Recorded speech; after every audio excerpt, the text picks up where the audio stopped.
Bueno, como decía, no sé si se llegó a- a desarrollar bien, así que lo retomamos.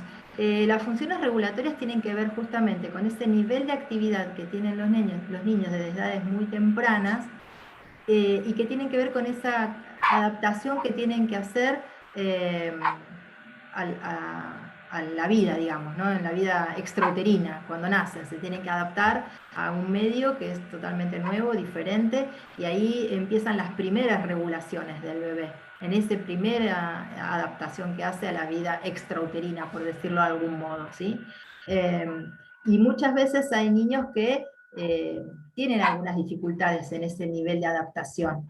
Son bebitos que quizás son más irritables, como decíamos, perdón, hay algunos micrófonos abiertos, recuerden por favor silenciarse.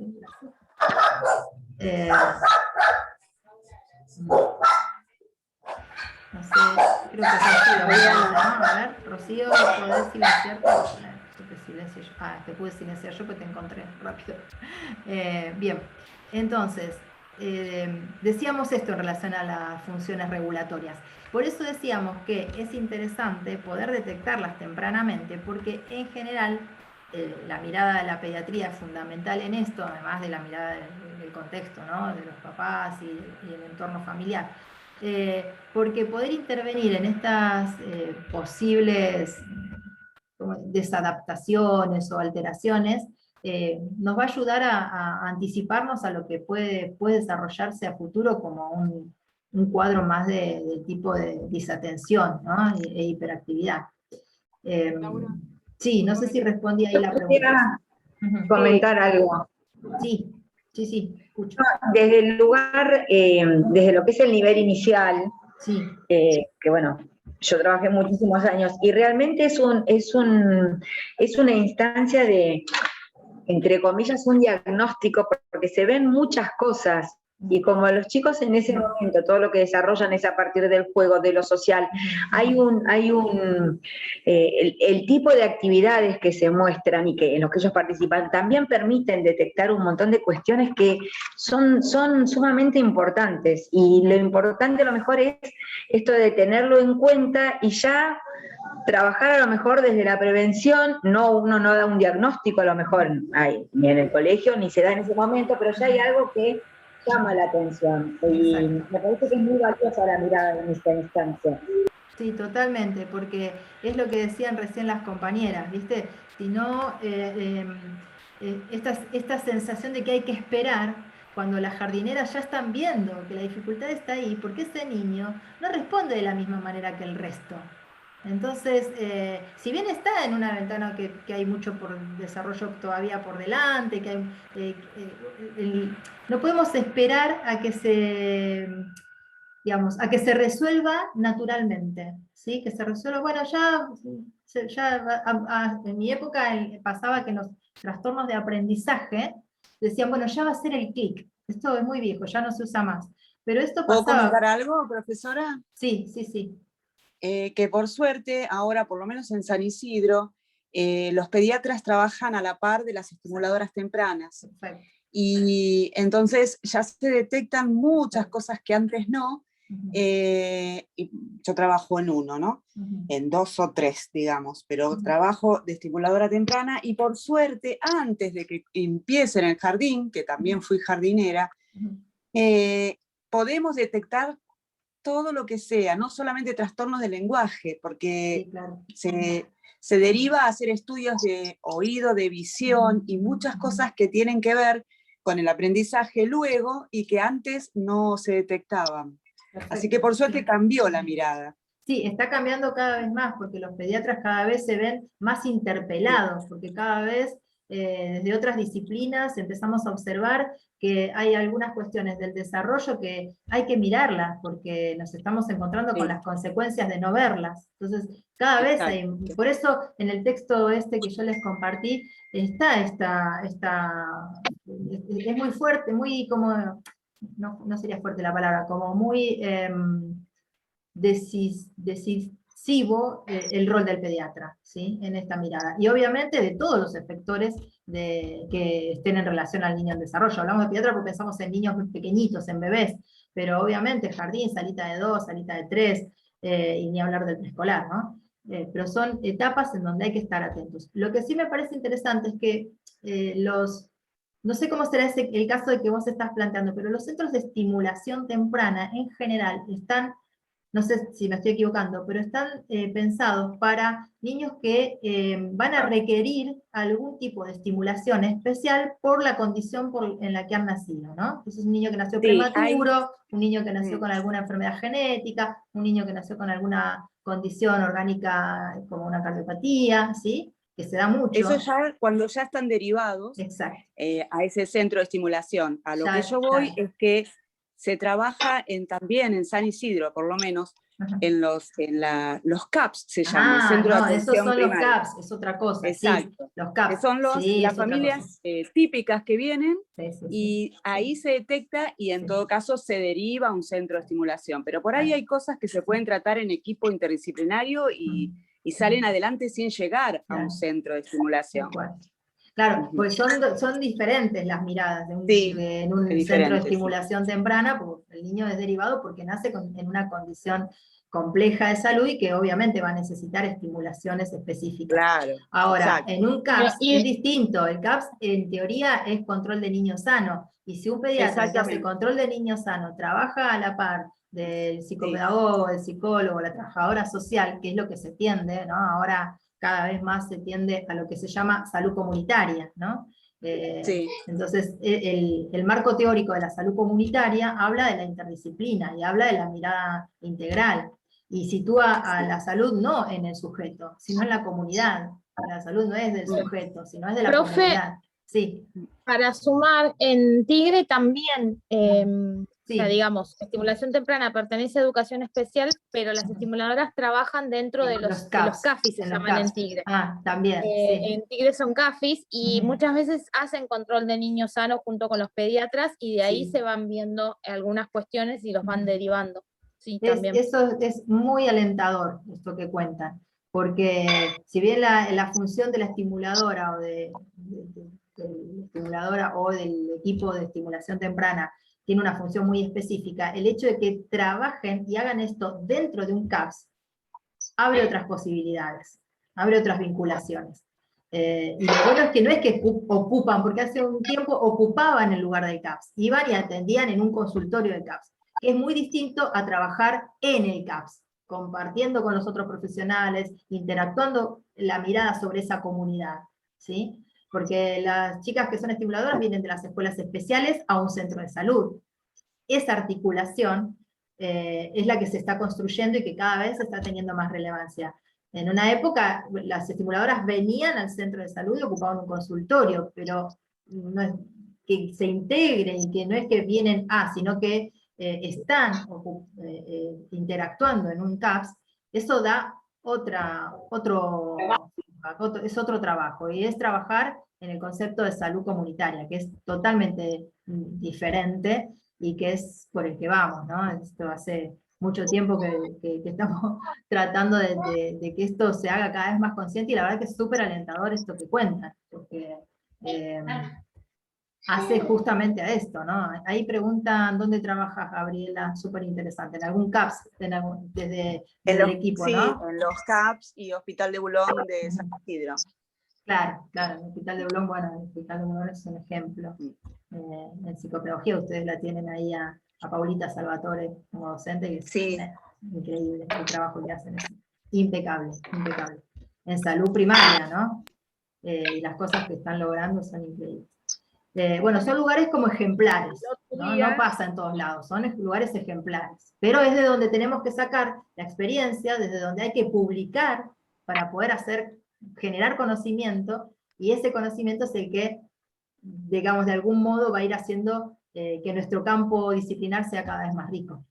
Sí, alguien más está por profe, digamos, qué bueno lo que cuentan las chicas, porque es vanguardia total eso, porque a mí, siendo maestra jardinera hace 28 años, el 99% de mi carrera es la discusión con los pediatras, porque con lo que uno dice te lo mandan de vuelta diciendo como que nosotras no sabemos nada.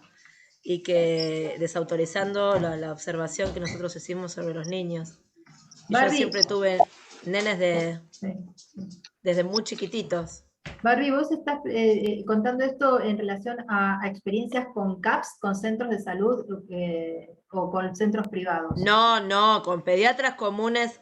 Le estoy diciendo sí. que es suerte lo que cuentan las chicas, que es una cosa novedosa, porque en general el pediatra común es el que te rebota el nene diciendo, no, la maestra jardinera no sabe nada y te lo manda de vuelta. Sí, igual, ojo, hay que... es cierto lo que decís, ¿no? El tema del CAPS es distinto porque, como decían las compañeras, es un espacio interdisciplinario, en donde no está solo el pediatra, está la psicóloga, está la trabajadora social, es otra cosa. Y el pediatra de consultorio, el pediatra clínico, el que atiende al niño que va al jardín y que lo atiende, por ahí le falta esta mirada, pero muchas veces es cuestión de ver de qué manera hacemos evidente la dificultad, ¿no? Esto de hacer un informe en el que cuando le hacemos el informe, lo que le explicamos y le decimos al pediatra es que el niño tiene o manifiesta conductas o manifiesta un lenguaje que no se correlaciona con el de su grupo, ¿no? Que se sale de lo que sería como la norma entre comillas, que uno no lo quiere decir así, pero a veces es necesario porque es la única manera de que lo visibilicemos. Pero el informe, cuanto más técnico y específico sea, creo que eso hace que el pediatra le ponga una alerta, ¿no? Y el informe tiene que basarse justamente en datos bien objetivos de lo que observamos en la conducta de ese niño, que lo diferencia de otro, y que hace que por algo nos esté convocando y nos esté preocupando. Y a veces pasa que terminamos como hasta aconsejando a la familia, ¿no? Decir, bueno, quizás haya que buscar por otro lado. A veces no es necesario que el pediatra derive a una fonoaudióloga, ¿sí? Para que haga una evaluación específica del lenguaje, o a una psicopedagoga para que evalúe qué está pasando con los precursores del aprendizaje, por ejemplo.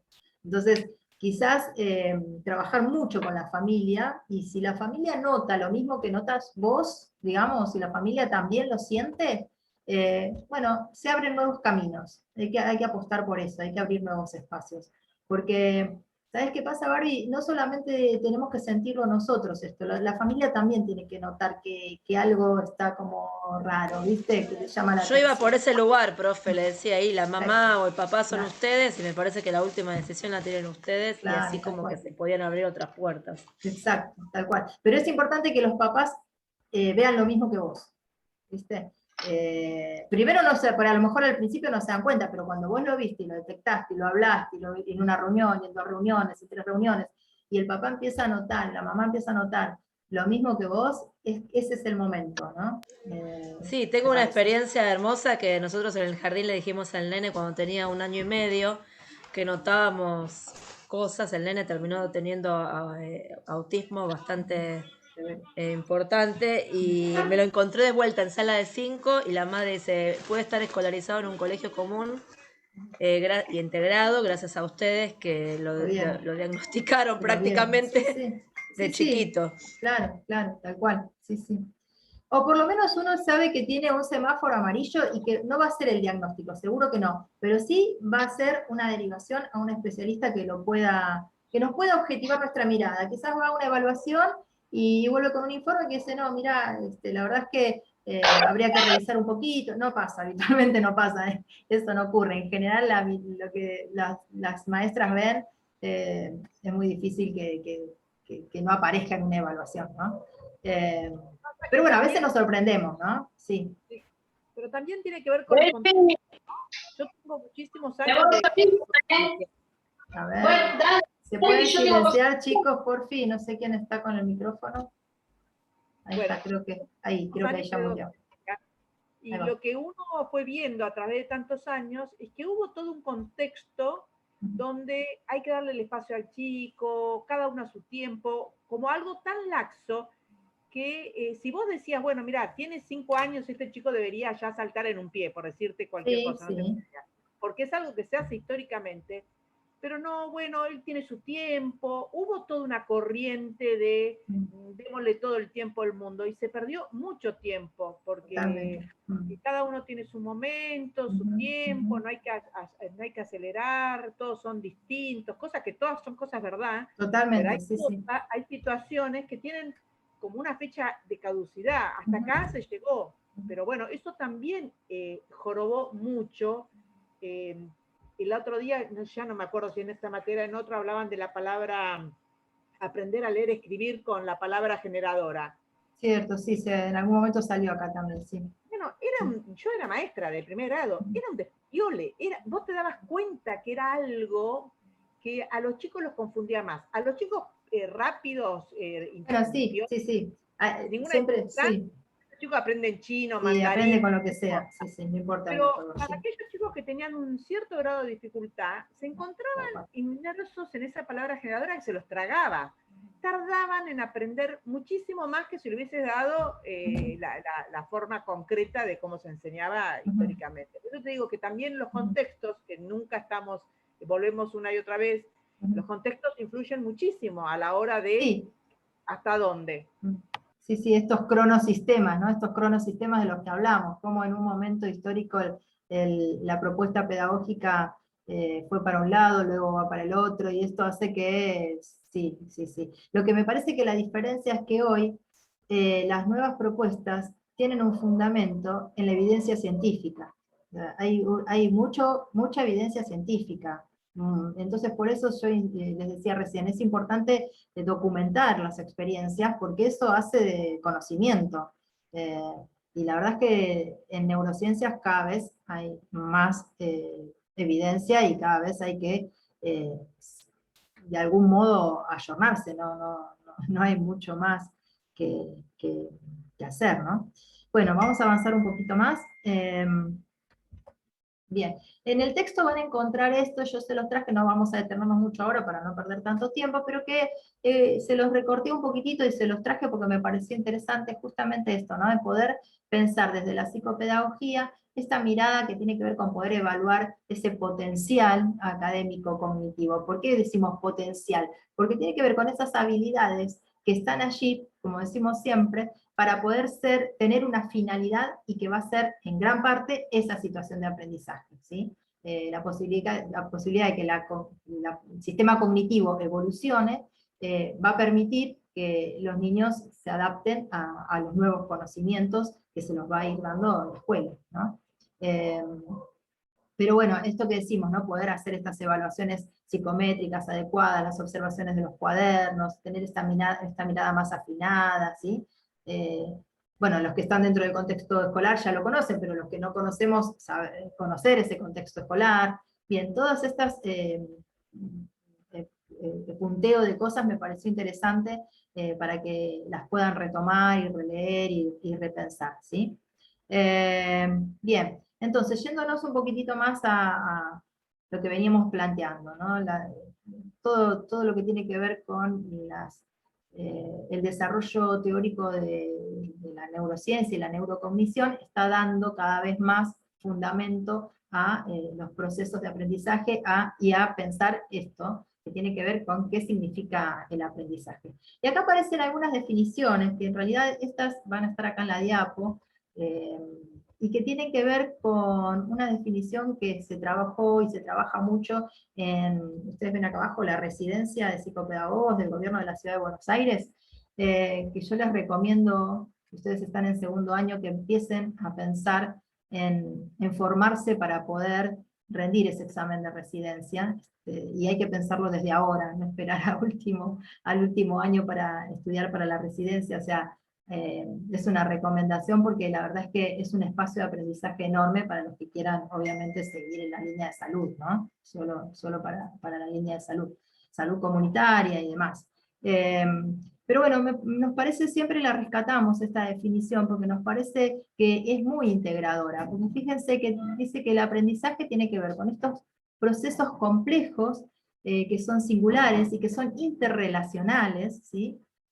Porque tienen que ver con esta construcción con otros, y que cada sujeto construye ese aprendizaje utilizando esas herramientas cognitivas, pero además las herramientas afectivas, ¿sí?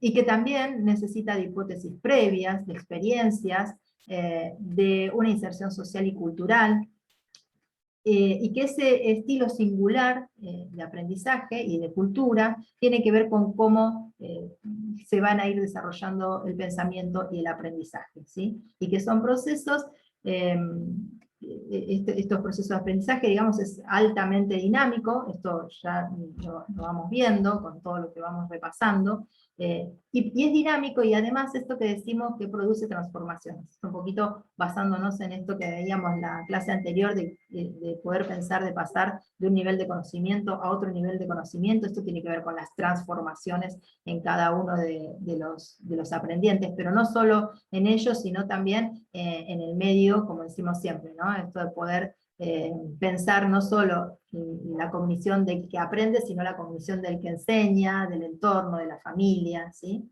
Y esto es interesante que dice, que no hay un no aprendizaje, sino que hay un aprendizaje que aparece con problemas. Esto es interesante también de ver, porque siempre hay aprendizaje, solo que a veces se da de una manera peculiar, a veces aparece más problematizado, aparece más desajustado, aparecen cuestiones que no están dentro de lo que esperamos, y ahí es donde tenemos que poner la mirada, ¿sí? Pero me parecía como interesante traerles esto, que es la definición que está en el programa de residencias de la Ciudad de Buenos Aires. Bien.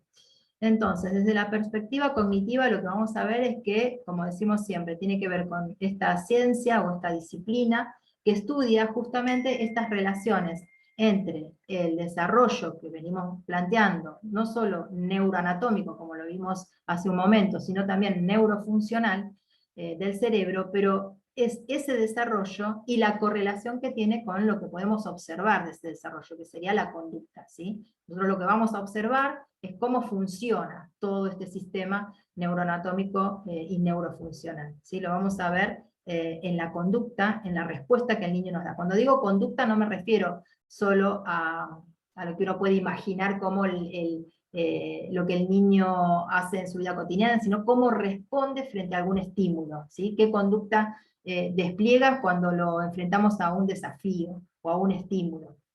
Tendría más que ver con esto, ¿no? Con la respuesta y la acción del niño, ¿sí?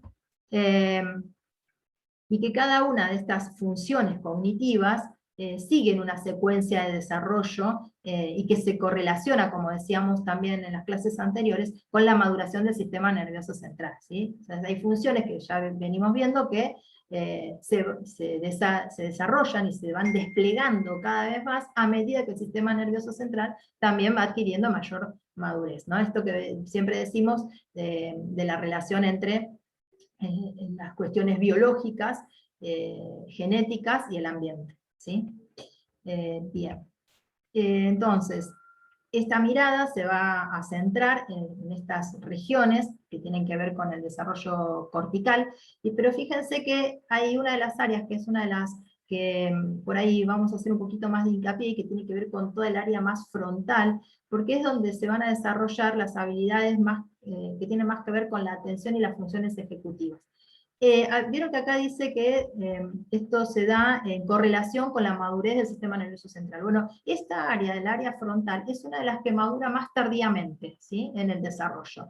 Entonces, adquiere un nivel de maduración un poquito más tardío que el resto, pero es sobre la cual más necesitamos trabajar, porque es la que en este contexto histórico en el que estamos más utilizamos, que son las funciones ejecutivas, ¿sí? Y también sabemos que las edades adultas son las primeras en deteriorarse. Eso es lo que tiene como descriptivo esto de las funciones ejecutivas, ¿sí? Que se dice, son las últimas en desarrollarse y las primeras en deteriorarse en las etapas de adultos mayores, ¿sí? De hecho, hay algunos autores que sostienen que se desarrolla ya casi en la etapa adolescente, todavía en la adolescencia se sigue desarrollando el área frontal, sigue todavía generando conexiones nuevas y que tiene que ver con esto de la plasticidad de la que venimos hablando, ¿sí? Bien, pero bueno, como decíamos recién, entonces lo que nos va a convocar a trabajar es justamente poder vincular todas las funciones cognitivas con las posibilidades de aprendizaje, ¿sí? Eso es lo que más nos va a ir convocando. Y vamos a ver que dentro de la perspectiva neurocognitiva, como decíamos recién, para que el aprendizaje ocurra, necesitamos que estas áreas estén en condiciones de funcionar de manera interrelacionada. Entonces, la memoria, la visopercepción, todas las cuestiones motoras, de la coordinación motora, es importante que las tengamos en cuenta, que las miremos, esto que decía Ana, que el chico no salta en un pie en la salita de 5. Bueno, estas cosas hay que mirarlas, ¿sí? Las funciones ejecutivas, como decíamos recién, la atención, y obviamente las habilidades espaciales. Son las áreas cognitivas sobre las cuales tenemos que poner mucha atención. Tradicionalmente la memoria era como, bueno, la función cognitiva. O sea, el aprendizaje, uno daba cuenta de un aprendizaje cuando podía evocarlo, y la evocación tenía que ver con la memoria, ¿sí? Y esto ocurre con el tipo de enseñanza bien academicista, ¿no? Entonces, es una de las áreas sobre las cuales más se puso hincapié, porque tiene que ver con esto, con, bueno, la posibilidad de recordar y de traer a la memoria aprendizajes previos. Pero la memoria es algo que nos acompaña en toda la vida, no solamente en la cognición y en el aprendizaje, tiene que ver con la vida emocional. Traje esta frase, me pareció interesante porque vieron que lo relaciona más que nada de una manera mucho más poética, ¿no? García Márquez acá en relación a las experiencias de vida, ¿no? A cuando recordar desde el corazón, dice, ¿no? La memoria del corazón y la memoria de los buenos momentos. Pero si bien tiene un tinte poético, es interesante porque vamos a ver que hay áreas cognitivas como la amígdala, por ejemplo, que es la que va a mediatizar todas las cuestiones emocionales, y que está muy vinculada con la memoria también, porque vamos a ver que va a haber algunos aprendizajes que van a ser más o menos significativos, según también el momento emocional en el que estemos, ¿sí? Vieron que muchas veces pasa, no sé si les ha pasado, ¿no? Que un niño se presenta o la familia se presenta y dice, bueno, empezó a tener problemas, pero lo que pasa es que pasamos un momento feo porque hubo un duelo en la familia, o porque nos separamos con el papá, o porque nos mudamos, o porque, o sea, situaciones de estrés que impactan que impactan en la vida del niño, y que obviamente impactan sobre sus procesos de aprendizaje. Entonces lo que pudo haber aprendido y memorizado en ese momento de su desarrollo, también puede haber estado quizás comprometido por algunas cuestiones que lo acompañaron, que pueden haber sido de estrés, o de emociones, la llegada de un hermanito, bueno, hitos que son como muy descriptos y muy significativos, ¿sí? Perdón, ¿hay alguien quería decir algo? No, no voy a más. Entonces, además de tener una alta correlación con las cuestiones emocionales, vamos a ver que también la memoria tiene una función social, porque obviamente la posibilidad de hacer historia y de tener identidad tiene que ver con la memoria, y que tiene justamente una gran impronta en el desarrollo, como decíamos hace un momento, de los sistemas más culturales, ¿sí? Del sistema comunitario. Entonces va a haber comunidades contextos socioculturales específicos en donde, bueno, hay que hacer historia en relación a dónde estamos, ¿no? Pero sobre todo porque da identidad. Esto es otro de los aspectos importantes, ¿sí?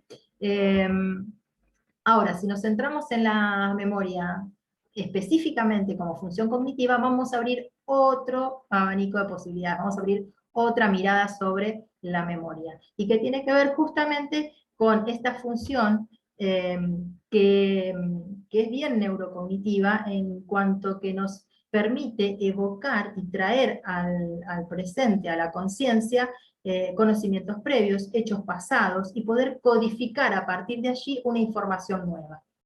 Por eso es tan importante para el aprendizaje, ¿sí?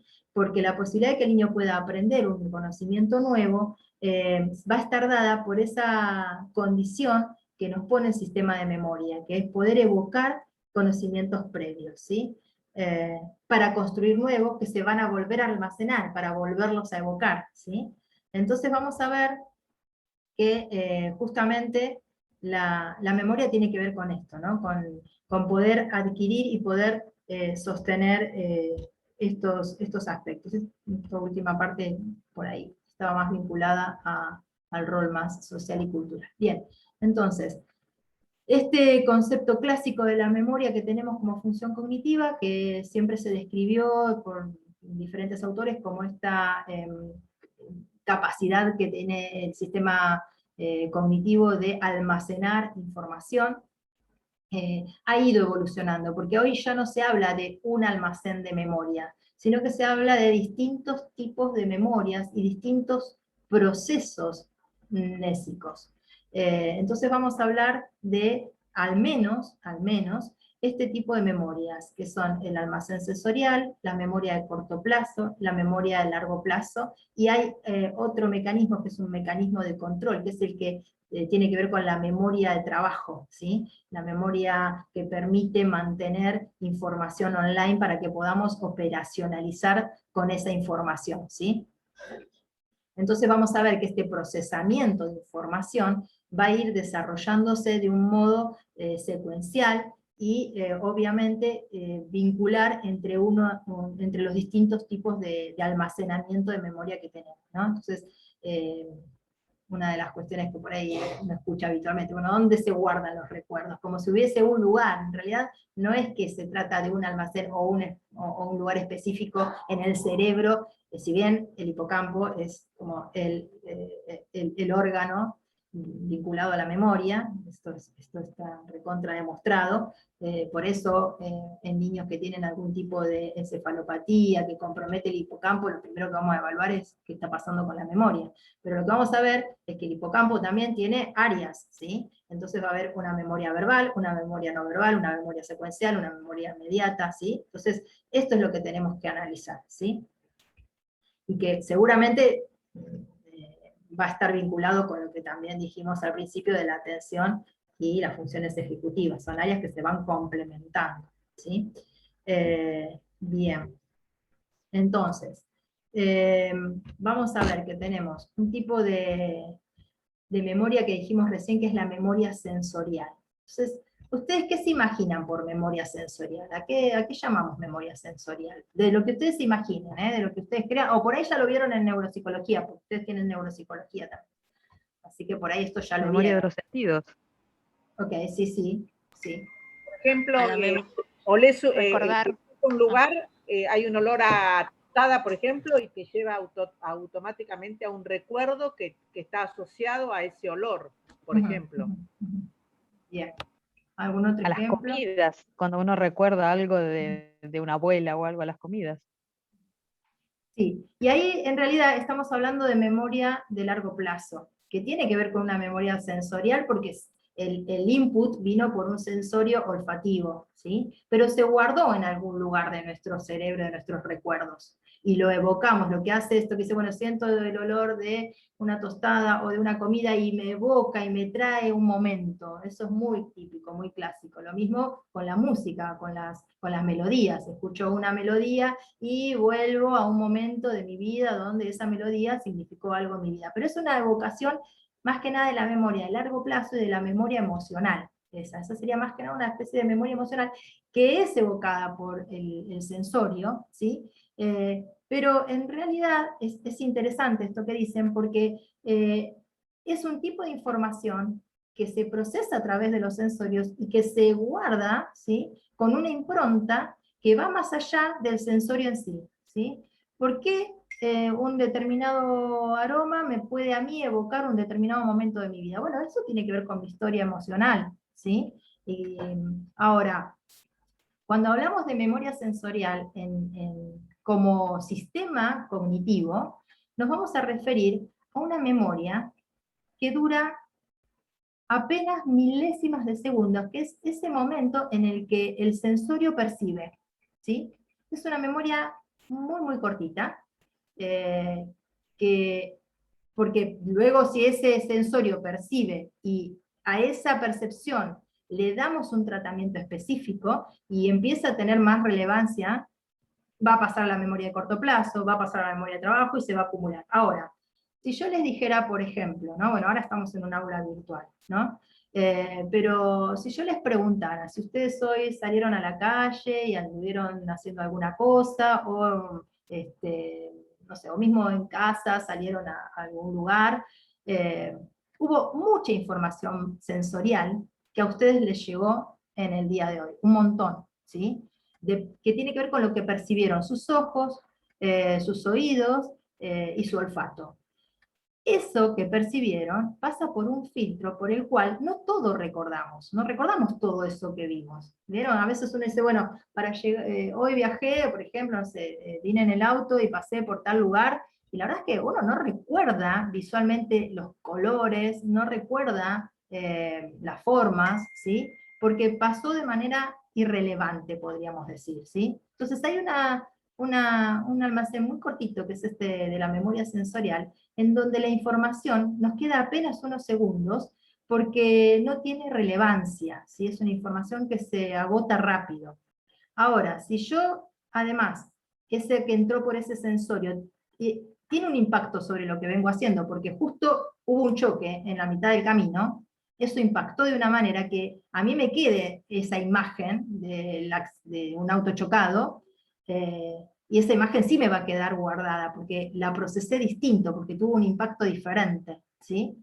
Entonces voy a recordar esa imagen, pero no voy a recordar la imagen de todos los autos que a mí me pasaron cuando yo venía manejando para acá, eso no lo voy a recordar. ¿Se entiende la diferencia entre lo que sería esa memoria que dura apenas unos segundos, que es lo que nos entra por los sensorios, pero que se agota rápido porque no le damos espacio en el sistema cognitivo, a esa otra memoria que sí le vamos a dar espacio porque tiene alguna significación específica?